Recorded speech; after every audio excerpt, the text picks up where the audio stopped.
Hi, welcome to part 3, and here we're going to have a look at ways to correct images using adjustment layers. Adjustment layers are brilliant because they sit in the layers palette. You can turn them on and off, you can go into them at any time and change the adjustments, and that gives you much more control over problems in a picture.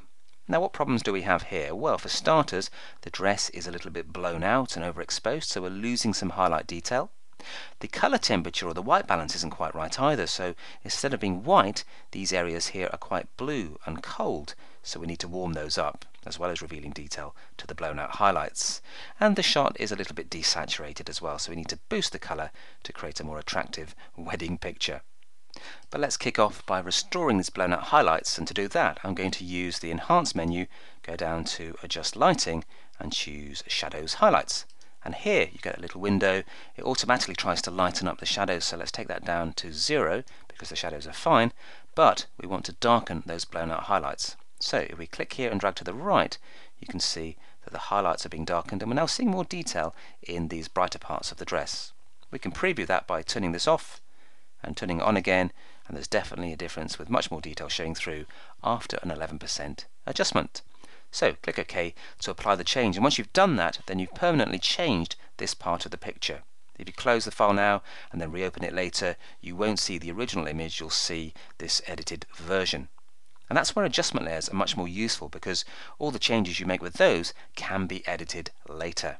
So what we'll do now is use an adjustment layer to warm up the rather cold blue tint we have, or color cast if you like. And to do that, click here, go down to Levels, and up pops the Levels adjustment layer. You can drag that and dock it to the layers palette. You'll see a blue line appear, and then they float around together, and it's just easier to access the things that you need. So the tool we're after is this one here, which is the Set Grey Point Eyedropper.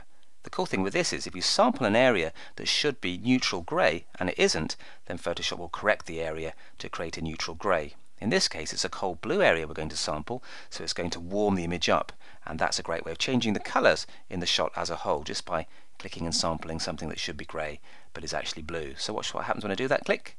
There you go. It's warmed up the area to create a neutral grey, and it's changed all of the colours in the shot, and it now looks much more inviting and less cold and blue. Let me turn the adjustment layer off for you to show you the before.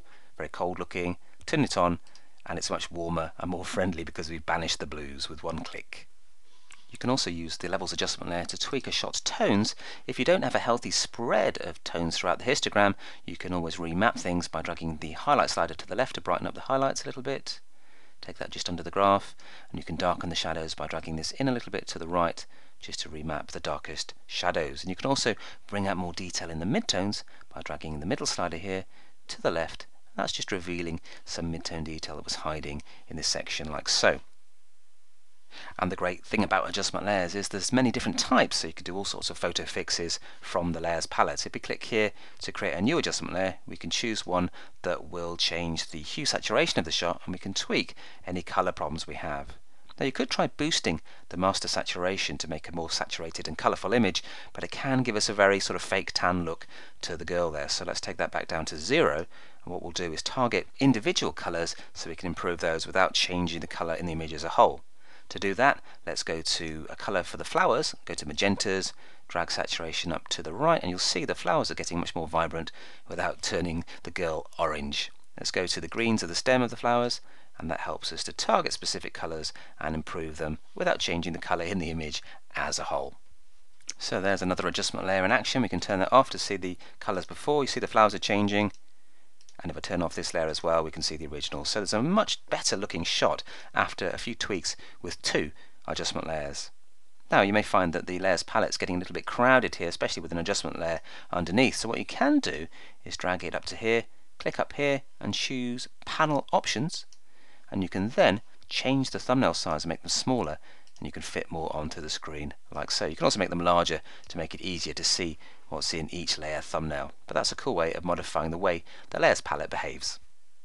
So these are simple ways to fix your photographs, and we started with a flattened JPEG image, but we've ended up with a layered Photoshop document. Now if you want to come back and edit these files later, you can save this as a Photoshop document by going to File, Save As, and choosing PSD, and that will save the layers that you've got, and you can come and change them later. Alternatively, you may just want to flatten the layers palette by going up to here and choosing Flatten Image, and there you'll notice all the adjustment layers have gone now, and we now have a flattened layer, but it's much more improved compared to the original start image. Now that we've fixed our photograph, we're ready to print it and frame it. And to get it into the frame that's maybe 6 inches high, you can resize the image to be the right size. So we go to Image, Resize, Image Size, pop down to here and change the measurement to inches.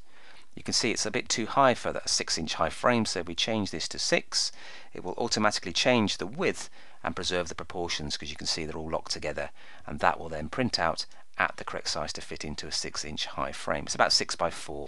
And once you've resized the image, then you're ready to sharpen it to get a print with more punch. You don't want to sharpen it before, because a smaller image requires less sharpening than a larger image. So you can go to Enhance, Adjust Sharpness, and then you can see a close-up of the shot at 100%, and then if we tweak it, we can then drag this to the right a little bit to around about 40%, click to see the before, slightly blurry there, let go, and it sharpens it slightly just to give it a little bit more definition and detail. Don't go too far with these settings, don't go any higher than 2 with radius, otherwise you might start blowing out your highlights and adding halos around the edge. Click OK to apply the change, and you're all ready to print. So those are several ways to use adjustment layers to make typical photo fixes in relation to colour and tone. In the next movie, in part 4, we're going to develop on our adjustment layer skills and use the layer masks that come with the adjustment layers to make more selective adjustments. And that's going to be really powerful and really useful and well worth looking at. So see you in part 4.